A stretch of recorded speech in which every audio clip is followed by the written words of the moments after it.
Republican in the south of England, calling champion and challenger together and dismissing the flags. And it's good to see Sibson still hanging on to a championship, having given away the European and British out the ring.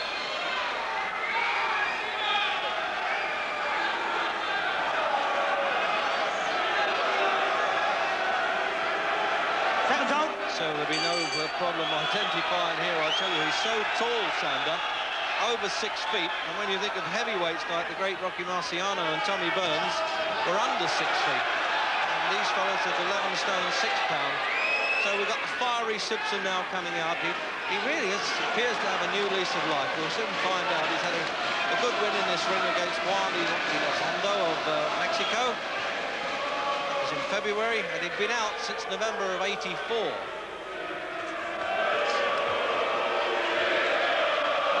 About Sanda, except that he's never been stopped.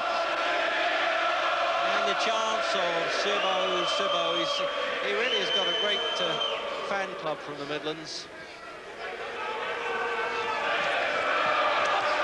Boxed in America a lot, Sanda, knows the business. Boxed in the Floyd Patterson camp in New York State.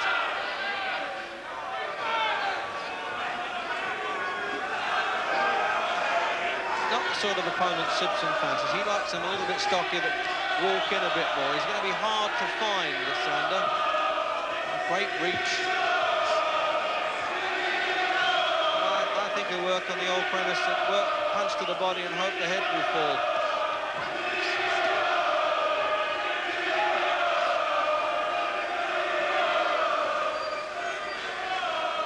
Is a sort of new look about Sibson, Jim. I know that's a bit of a hackneyed phrase in boxing, but I mean it. Yeah, well, he seems to have the old fire back that was missing for about a year and a half in his work. But Sanda doesn't look too bad. When he leads with the left hand, if it doesn't land, he gets his chin tucked away inside his defence quite well.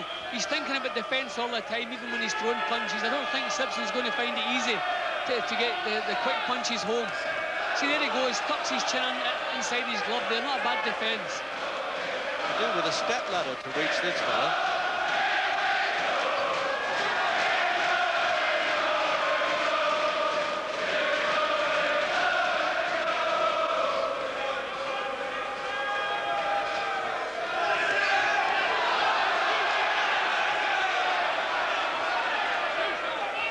Remember Garner riding high a little bit these days in the boxing sense. The world champion in Azuma Nelson.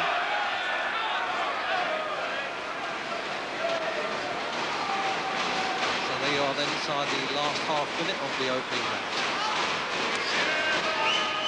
Sibson getting his punches off quite fast. He wants to try and stamp a bit of authority, doesn't he, there, right? Let Mr. Sanda know what it's about, tickle his ribs a bit. As you see there, he doubled him up beautifully there. Oh, this really is the old Sibson, this, I tell you. He's only 27, but he seems as though he's been around forever. He didn't do much in the amateur ring. Good round for Sibson at the finish.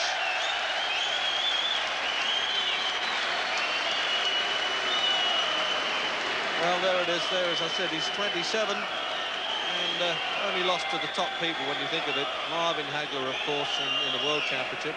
Kevin Finnegan and Don Lee and Lottie Moali, who also fought for the world title. So you need a bit of class to hold this fella back when he's firing well. I think the improvement is since he's had that operation on the left elbow to get rid of some floating bone. Here's Sanda then, the African champion, same age actually as Sibson, and has yet to be put on the deck.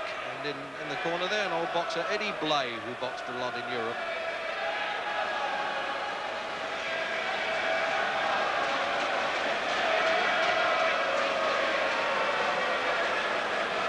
Second out, round 2. Into the second round, and a fiery finish of the first by the Commonwealth champion Sibson. Well, of course, he cannot afford a slip at all. He's been nominated by the European Boxing Union to meet Harold Bomber Graham. And Sibson actually resents having to go back as a challenger, having had the championship stripped because of an operation on the left elbow. It's quite a heavy scar there, but I tell you, it's done the job.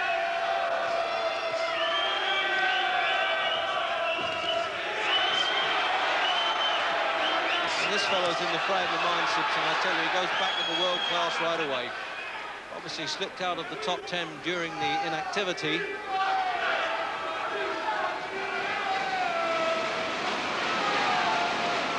had an awkward customer from Africa like this, Sanda at Wembley some time ago, in a long-distance fight. Sibson, he didn't look so good with him. He looks a lot better against Sanda, a very similar style.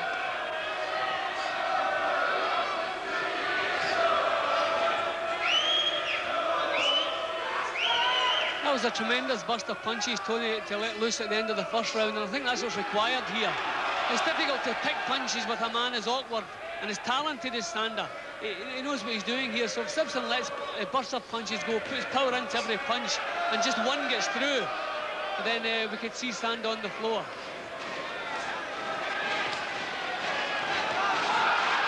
Varying the punches so much, Sibson. Any target that he can see, he fires at.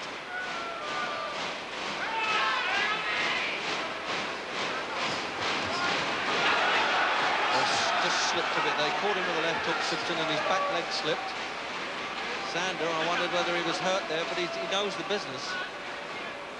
I can see now why Jim Murray hasn't been on the deck. As I said, he won 6 out of 7 fights in America. Not in particularly high company, but not bad.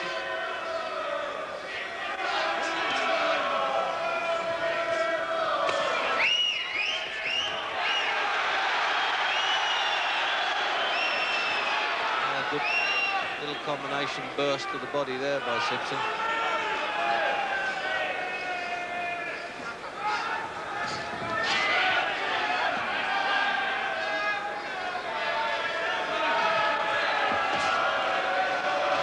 It's going to be a wearing down process. Even though with Sibson you never can tell the one punch turns it like that one.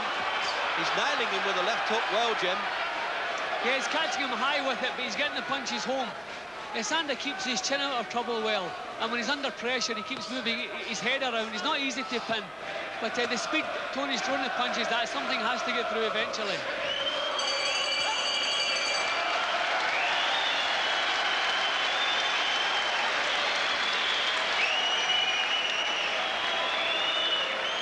Well, I tell you, he defeated Mark Taylor, of course, for the British Championship, and then had to give that up. There's the cornerman there, Ken Squires. I nicknamed him the Animal because he really works his fellas in the gymnasium up there in Leicester. And Ernie Fossey on the outside of the ropes. A change of camp in the last 2 fights.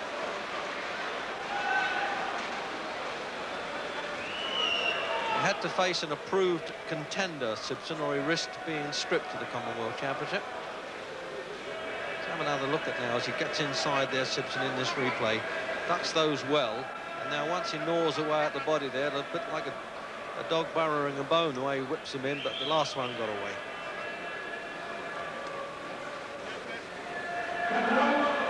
Round 3. Third round then of this Commonwealth Middleweight Championship contest. And it's good to see Tony Sibson back in this sort of fighting shape at 11 stone 5.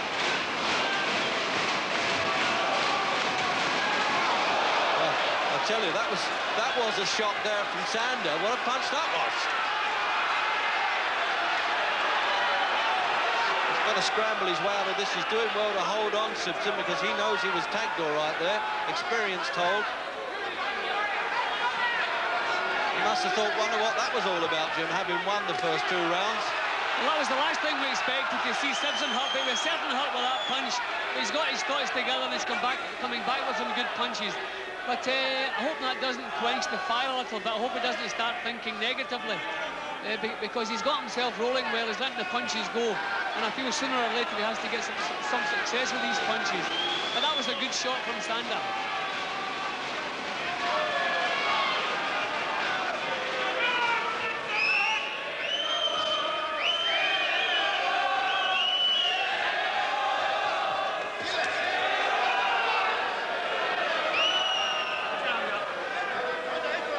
Discovered early on then that Sanda looks like he takes some wearing down. He certainly absorbed Sibson's best punches.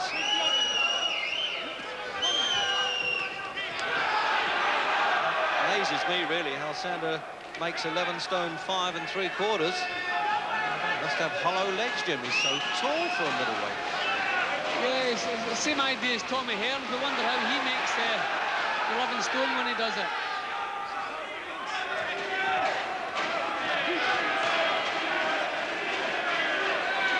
No judges.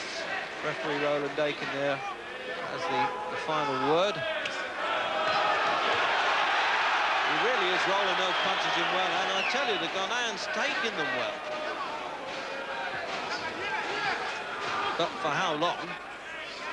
You can certainly see the improvement in Sibson's left hand. His jab is far sharper and far faster than we've seen for a long time.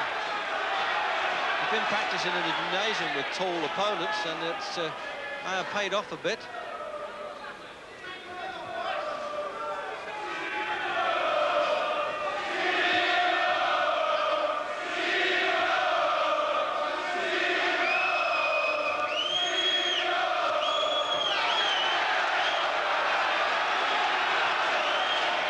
Crowd really rising to Sibson when he lets those punches go on the inside like that.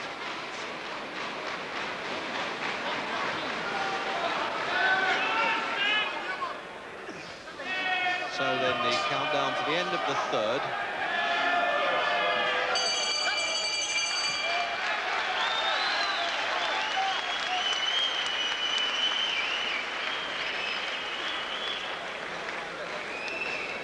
So there's Eddie Blay there in the Sanders corner, the ex-boxer. And I don't know this other second, Mr. Akay. It's Eddie's on the outside of the ropes there. And I don't think this lady will interrupt. I think the boys have got enough on their mind. And let's have a look at this punch now that caught Sibson. That was the one.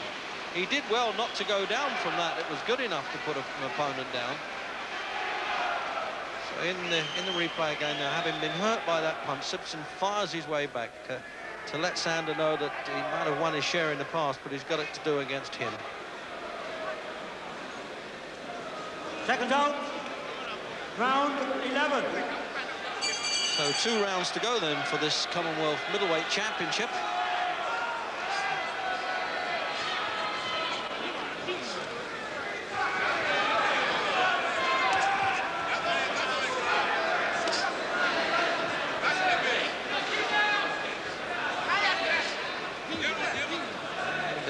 Sibson from Leicester has really found the man from Accra, a tough nut.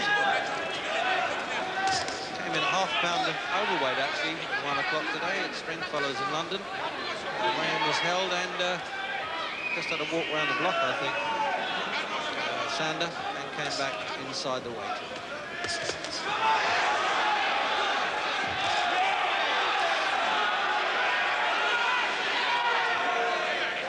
He's certainly maintained an excellent pace, hasn't he, Sibson? Yeah, he's got himself in good shape. This is really the old Sibson we have back here.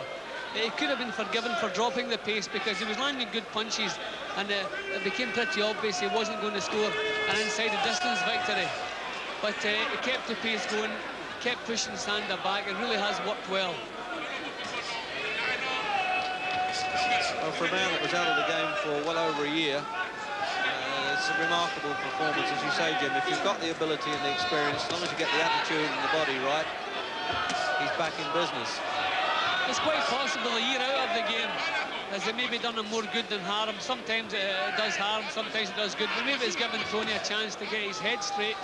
Maybe give him time to think and see what he wants to do with his life. Well, I know he's piling his boxing earnings now into his own business, which talk about the abolitionist of boxing, but they don't understand that a fellow like this might have struggled otherwise.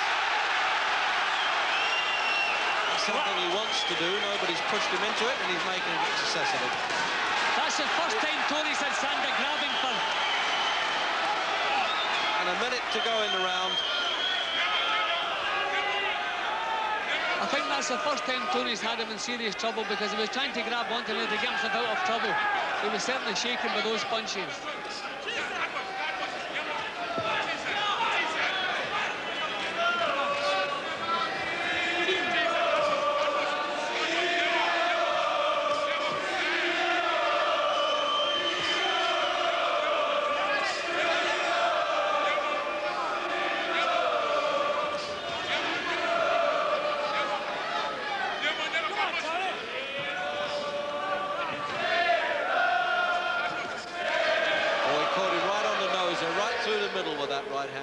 he still took it well.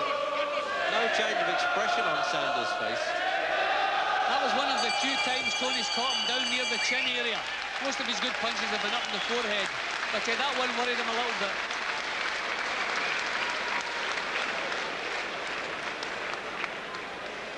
Well, who thought he'd be there at the end of the 11th? It's early on, but I tell you, he takes a punch well.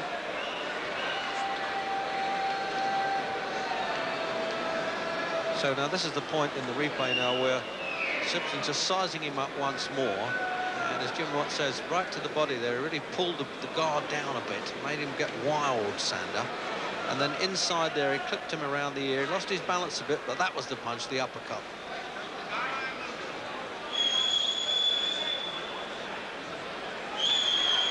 So what words of wisdom would they be blowing now in Sibson's ear? Coming out for the final round, as the referee just checking that there's no problem in the crowd. He is still looking round. So the final round of this Commonwealth Middleweight Championship.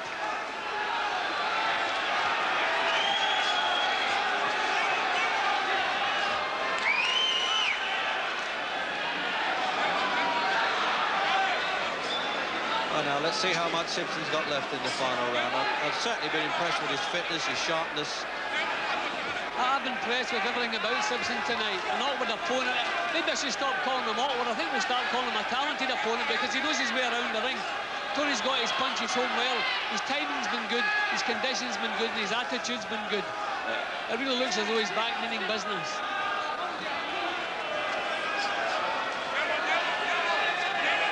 Obviously, it would have suited Sibson if he could have stopped Sanda, but in some respects, going 12 at this stage now will do him a lot of good, really, Jim. Yeah, well, when you consider the fact he's not had to take too many punches, the Sanda's been working all the time, cuffing him a bit around the head, but he's never been under any pressure himself. He's never taken very many big punches, and he's done a lot of good work, and he's getting his tools sharp, and this is a good bit of work for Tony.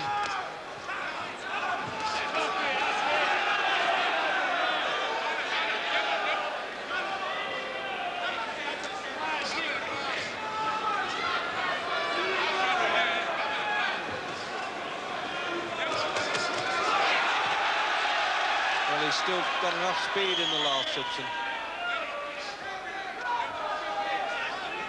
But full credit to the African champion. I mean, he really has stood up well.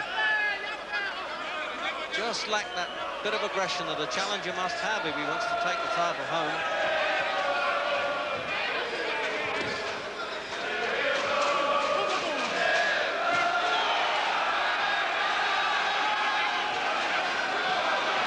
Stilt legs of Sanda have kept him going to the last 60 seconds anyway.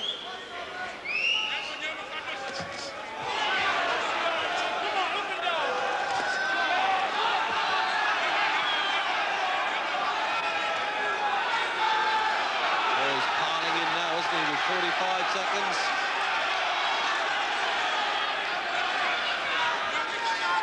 Be some result if he can stop him now, but I think we may be asking a bit too much, but who knows.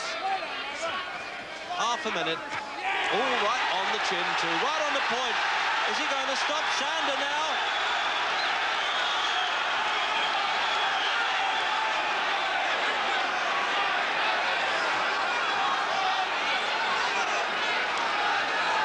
No, it's going to be too late because the bell would interrupt the count in the last round if he did go down, unless the referee wants to stop it standing up, but he won't do that. What a final flurry there as the bell goes, and he's had to break them up. And he's following Sibson over, surely. Just waiting for Sibson to take a bow, he knows.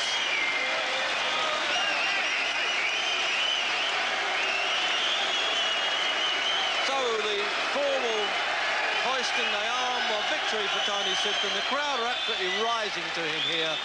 A very sound performance by Sibson anyway.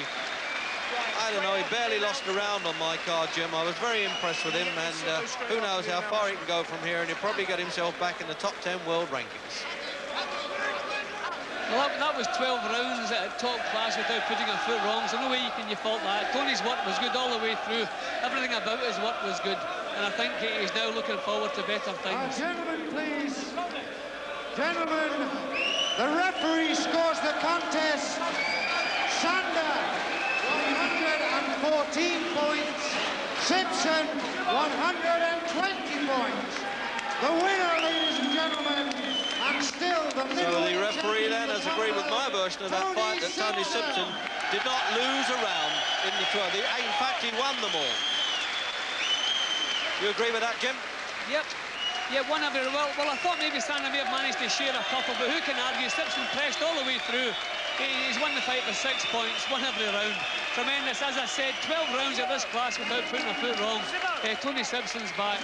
Well, he's looking good, and he's certainly feeling good. Please for the loser, Sanda.